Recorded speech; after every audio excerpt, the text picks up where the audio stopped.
Hey everybody, it's Street Top Flyer here. Thanks for tuning in. Welcome back to my humble reloading space. This video is a viewer request. A fellow by the name of Wayne is a retired educator. He is just getting into reloading. He's got some stuff already. And I think he's feeling a little overwhelmed with the space and how to put it all together. Lots of little doodads for sure with reloading. So he asked if I could do a little bit of a walkthrough of my reloading space and maybe describe how I came to do some of the things that I do. I personally think it's chaos, so it's a little humbling to think about doing something like this, but I'll give it a shot. And so everybody say hello to Wayne.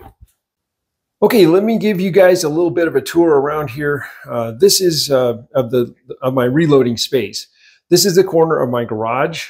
This garage does many things. It is a metal shop, a wood shop, weightlifting room, auto hobby shop, auto repair, and any other thing that might come up. So this is a multi-use area, and I have a lot of stuff. So I've tried to keep my reloading just in this one corner over here.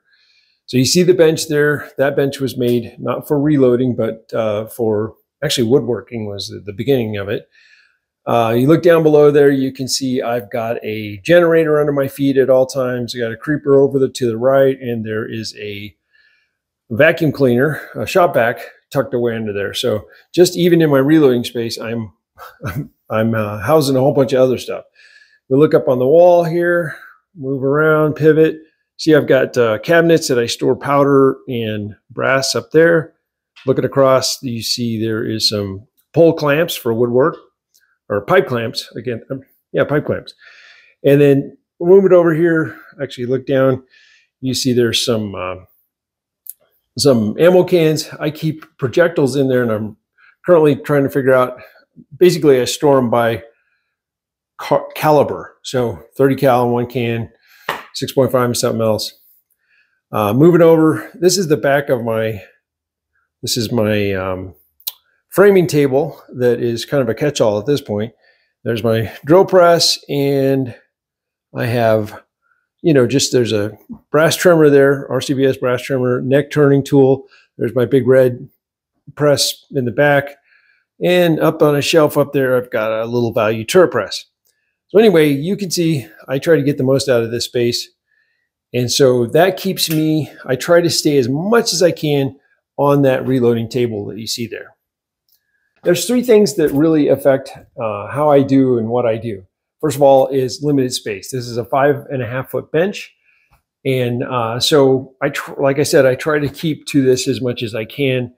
I'm still tempted by new things. And so, I'm going to have to get even more creative to keep what I have here. But so a small space that I try to work in. So I don't add a lot of things. Next thing is I don't have a need for a large volume. So when I go to the range, so if I go with people or even by myself, it's usually not more than about 200 rounds at a time. And I can process that stuff very easily with the equipment that I have.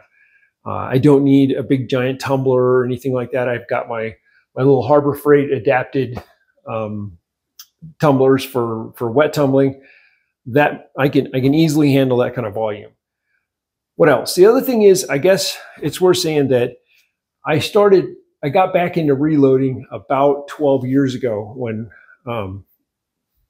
sometime after I retired from the military. So I reloaded when I was a kid, shotgun. My dad had RCBS rifle stuff. We reloaded, went off, joined the military, spent decades running around the world doing that kind of stuff. Didn't do any of this kind of stuff. So when I retired, I had that, question, like a lot of military people do. It's like, who am I now? And, what do I enjoy doing? So that's where I got back into reloading and collecting firearms and all that. My first approach to reloading was very utilitarian. I being a backwater Northwoods kid, I really thought about reloading very much as just a way for poor people to feed their firearms. And so it was, like I said, very utilitarian. But as time went on and I did it more and I experimented, I really like to experiment, and I'm curious. And So I really got into the accuracy and being interested in creating better and better quality ammunition. So that kind of took over and ran itself a little bit. So you never know where it's going to go, but that's where it went for me. And so I started adding more things, and that's probably the case with a lot of people who actually enjoy reloading. And so anyway, that's it. Small quantity, small space, and I don't have decades of stuff. I've started with zero about, I don't know, 12 years ago or so. So that's sort of what you have. That sets the stage. Let's talk about a shop bench turned reloading table. This, again, as I said before, this was made for me to be able to do anything on. I did woodworking. I'd pound a pulley off of a generator on here if I needed to. I just need working space. Took it over, started, grew into the space with the presses and reloading gear, and it's gone from there, and it's stayed that way. If you want a reloading bench, things that are important is to have a sturdy, stable surface. This is pretty good. It's strong, but one of the problems is it has a lot of overhang, and I built it that way on purpose because I like to clamp work down when I'm working on it, and using clamps, so you don't have to chase things around when you're pocket holing or whatever. But for a reloading table, what you really want, in my opinion, is you want support that comes almost all the way out to the edge. And what that will do is where you mount your presses, when you really get to full stroke there, you get a little bit of a spring. And it's nice when you don't have that. It doesn't hurt anything really, but it doesn't seem as solid as you would like it to when you're using it. I'm used to it now. It doesn't bother me, at least enough to rebuild everything for that reason. So having support all the way out on the edge of a reloading bench, if you're starting from scratch, that's my advice. Now, the next thing that has been really nice for me is to be able to remove presses and put presses on, attach equipment, so that I don't have to chase anything around. I have a system to clamp to my table. So I have 3 spaces for working here. Usually I use, I can use these for anything, but I'll have a couple of presses here.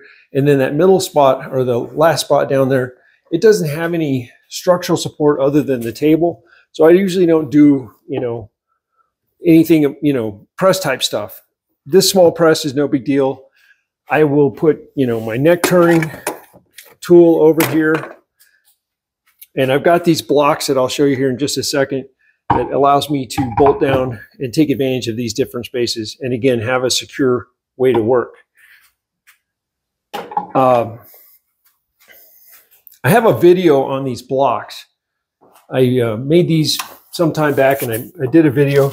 These are just MDF blocks, and then my presses are mounted on those blocks. And the block goes with the press, and I can put another press over here if I want to. Real easy. I have underneath here, I have captive T-nuts. So I can just take these bolts out, 4 bolts, and the whole thing comes off, drop a new one on, all the holes align, and then I can just run it back down. And I'm ready to go with whatever I wanted to do in that spot. So I get a lot more use out of my bench. If I want to, I can just take some off and put them out of the way, and then I have more free space on the bench as well. So I don't do it, but I could, take this one off, take that one off, and just give myself a lot more, arm room, elbow room, I guess, out there. But having a way to remove and planning to grow is probably, really worth your while. Now, inline fabrication makes these great plates that you can get, and risers and all kinds of stuff like that. That is really nice stuff. That's nicer than this. But this was some MDF that I had, and it's actually worked pretty good, so I haven't changed out. All right, let's look towards the front of the bench here. Share this with you. I've got a couple things I did fairly recently, and this has been great. So the first thing I'll show you is I have attached this strip across here. I've got it here to here, and then here to here. And that is 1 inch, really simple stuff.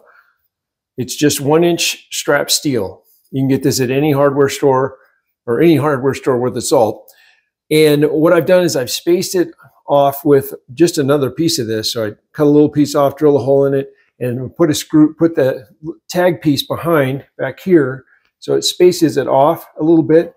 And what this does for me is it gives me pretty much the full length of my bench, a way to hang these little bins, these little parts bins.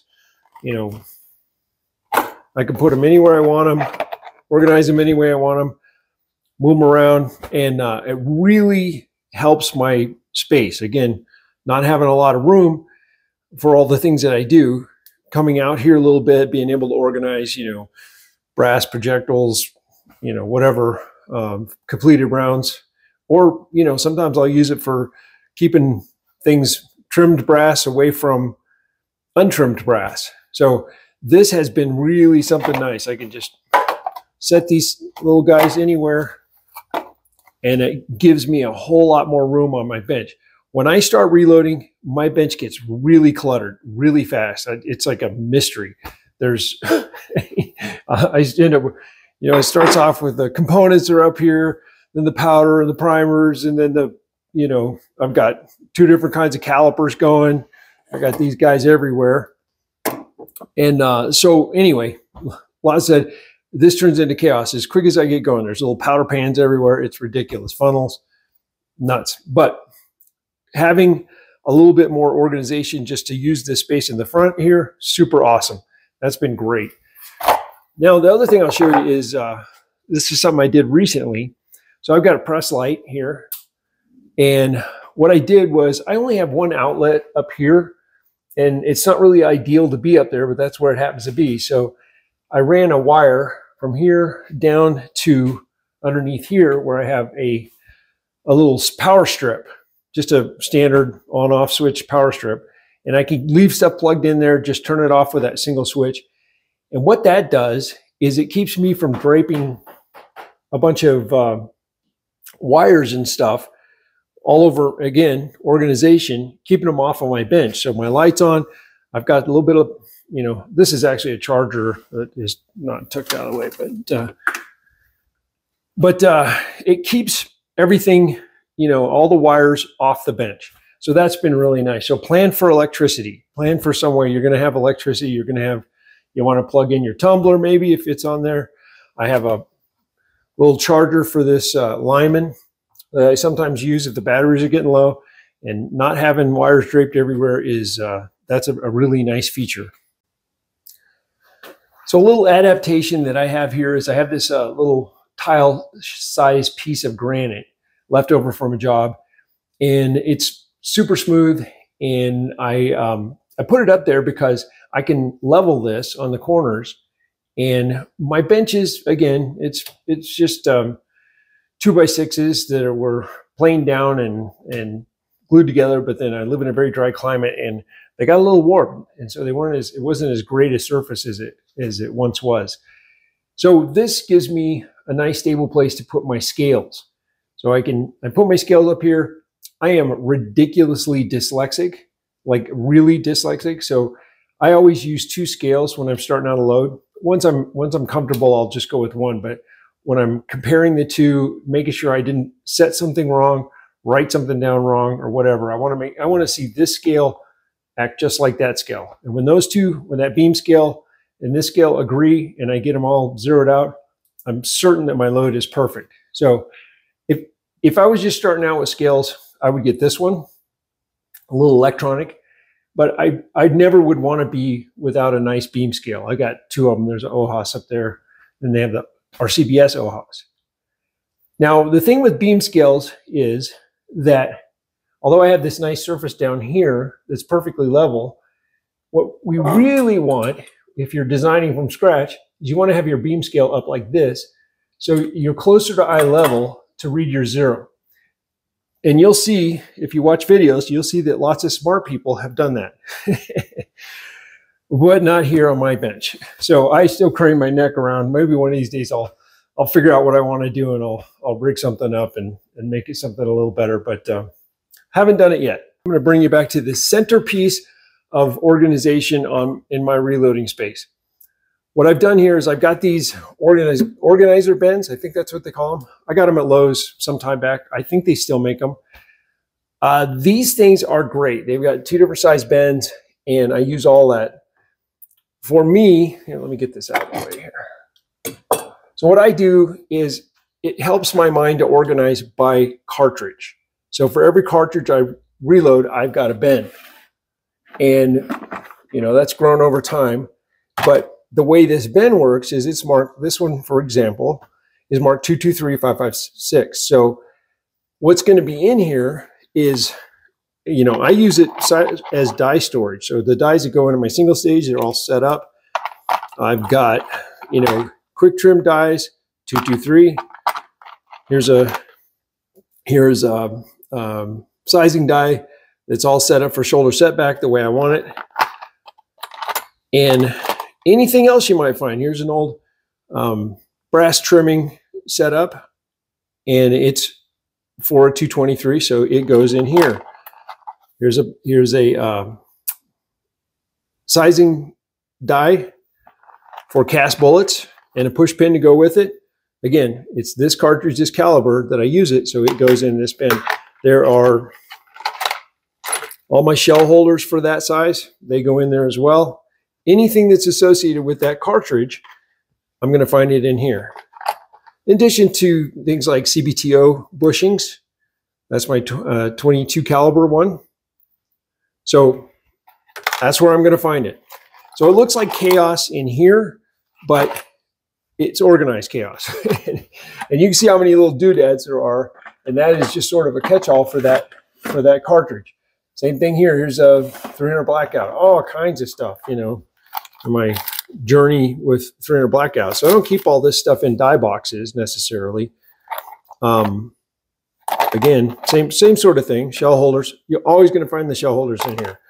So that's the one thing you'll look for. If you don't get organized with shell holders and you have a lot of them, that'll drive you crazy pretty quick. So this has been really nice for me. Otherwise, this stuff would be in, I don't know, cans or something. I'd probably go back to die boxes. That's a good solution. But you got to find out what works for you. And this is what worked for me. That one's actually a little full. Some of these don't have a whole lot in them. Here's 10 millimeter. I've got some brass cases or some nickel cases I'm going to load up. Again, push pin for 10 millimeter caliber, 40 cal. A lot of the stuff is in my turrets, so that one I load with the turrets.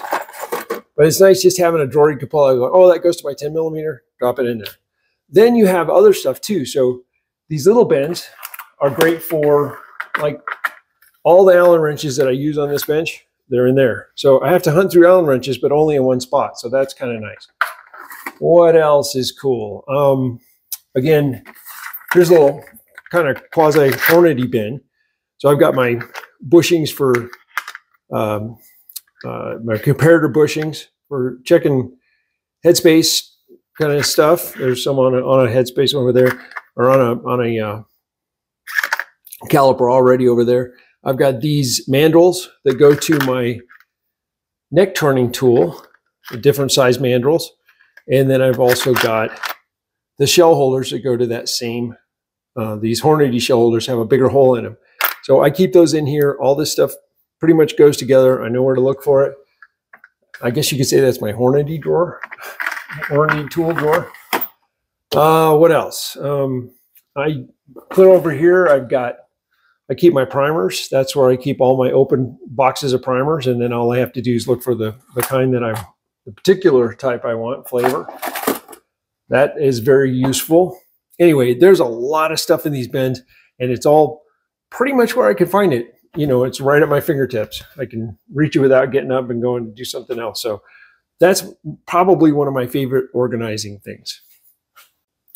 All right, let's kind of look back over here in the corner. Not too much going on over there. I've got you see my Harbor Freight wet tumbler. This wet tumbler has, this one has no pins in it. So if my stuff's not too dirty, I'll just run it with some soap and water and lemon shine. And it usually comes out pretty darn good just like that. If it's a little dirtier and I'm not feeling lazy, I'll go ahead and this one's full of pins. And so I keep that there, and I keep this one open because it has to dry.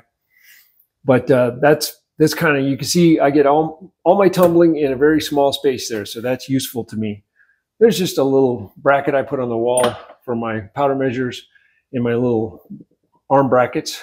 This probably is going to go, maybe I'll find something else I want to keep up there, but that dry tumbler to Cabela's works okay. But after doing the wet tumbling, and I don't use it. Simply don't use it. I got it out the other day and I did a batch and I was just like, it's dusty. I didn't really care for it. So that's that part over there. Let's just take a second and look up here. Lighting. Lighting is super important to me. So I don't use this when I'm filming because it washes out. But when I'm working out here, I've got great light on that table. I'll turn you down. You can see nicely illuminated. Zoom you out just a little bit here. Yeah, nicely illuminated. Really, it puts me in a good mood having nice light, honestly. And being able to see, that's something to always plan for. Don't sit in a dark space. Bad juju. Now, let's look over here. Here's my reloading books and notes and all that kind of stuff. I don't have a ton of reloading books, and the books I have, quite frankly, are kind of aging out. They're getting old. That's the 49th. I don't know. I think we're up to 51. We're up to book 11 here. This is number 9. And so what's happened over time for me with the books and reloading data, these books are great. Always have a couple of these on hand. The reference material, the first and how-tos on all of these books is super good. I read everything up to the reloading data if you haven't done that, and you'll learn a lot about, pressures and warning signs and cases and trimming and, all of that kind of stuff. It's a good education. Everybody should read that. But once you are down to the reloading recipes, I have really started to lean on online data. And the online data is great because you can pick what you want. And after a while, you realize I don't need 150 reloading recipes for different chambers that I don't even have. So that's what these books are good for.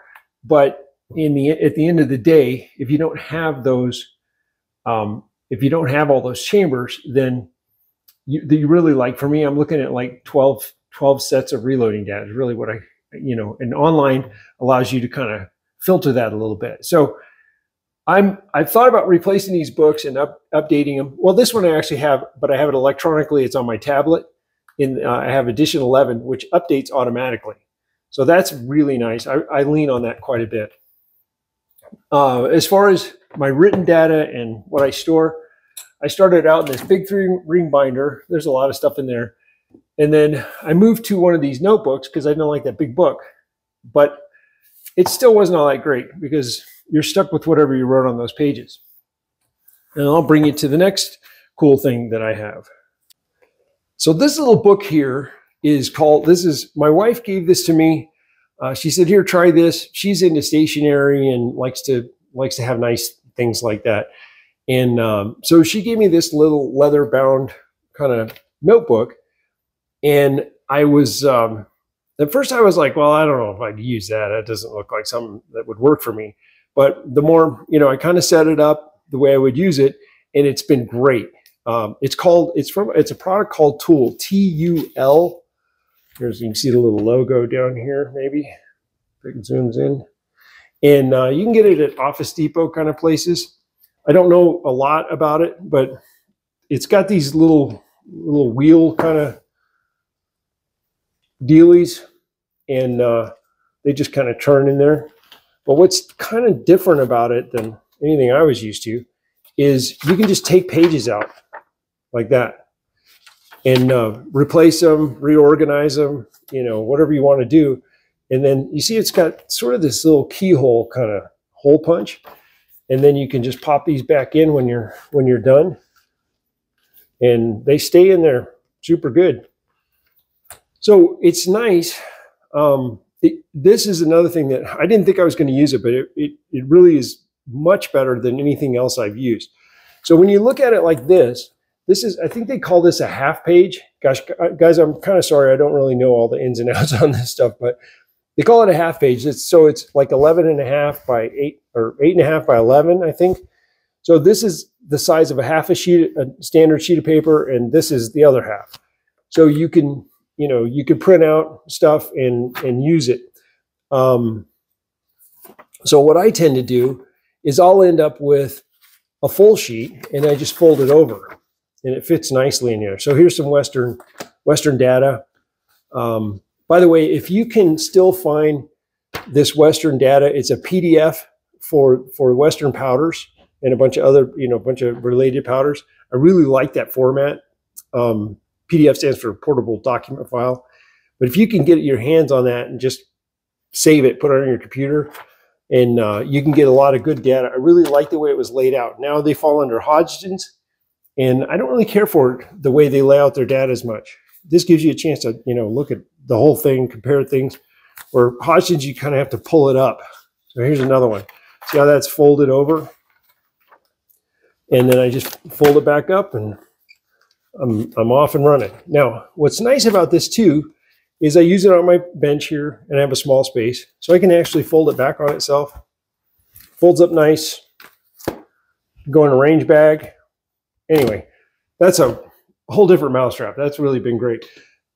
I guess if there's a downside to this is you need to get a hole punch to go with it. I think they're probably about 30 bucks because it does have that special hole punch kind of setup. I lucked out. My wife has all that stuff, so I get to use it. But anyway, I wanted to share that with you because that's something that has really, something that I really like. Okay, so we're looking up in the cabinet here. Couple things to note. One of the things I've used for a long time for die storage is, particularly with handgun, is I have these little round red boxes by Lee. This is a 10 millimeter. It's all set up. I can drop that in my turret press and just start rocking. I've got a few of these collected over time. Sometimes I'll have rifle in there. Sometimes I'll have a set of rifle, and also I'll have them set up for a single stage press. So that's where I store my dies mostly if they're not in here. Sometimes I'll have them in the die boxes, but if I end up getting that new Ultimate turret press, I'll probably end up shifting back to die boxes again because that's the way it's set up. But that's how that is. Just got some tag-ins of projectiles there.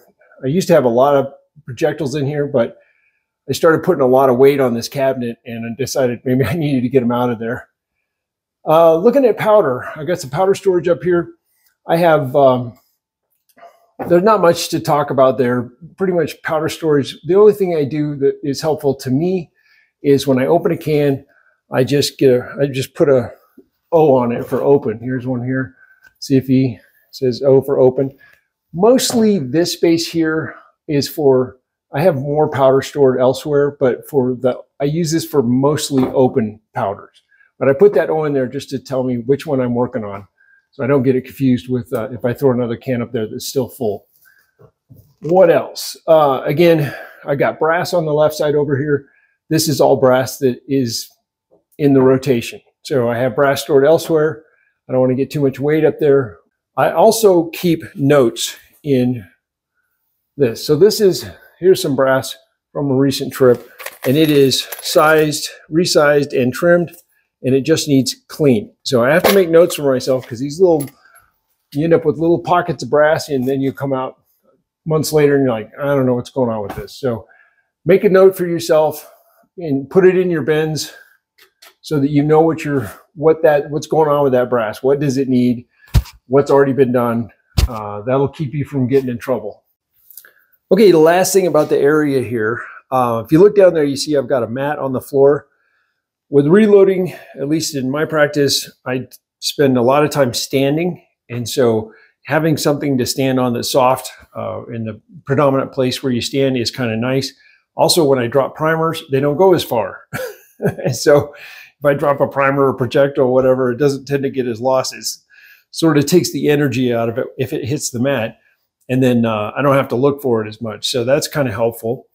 So I stand a lot, but I also have this little chair. It is a Cobalt chair, but there's not a lot of padding on that Cobalt chair, so I just put that other pad on. These tend to be fairly tall. I ended up cutting about 6 inches off the bottom of the feet, so it sits down, and that is very comfortable. Once I get everything set, and I'm not standing anymore, and I can just kind of settle in and do some reloading, then I'll just pull the chair up and sit. And I like to have it a comfortable height for that. So the rest of it's still adjustable. I can raise it up and down. So I find that useful. All right, just a tidbit about what my process is when let's say I come back from the range and I've got a bag of brass to deal with, all varying stuff. What I'll usually do is I'll sit down on this, something like this. Maybe over here, I'll grab a bunch of shell holders for the stuff I want to decap, and universal decapper, and I'll just go to town knocking out those primers.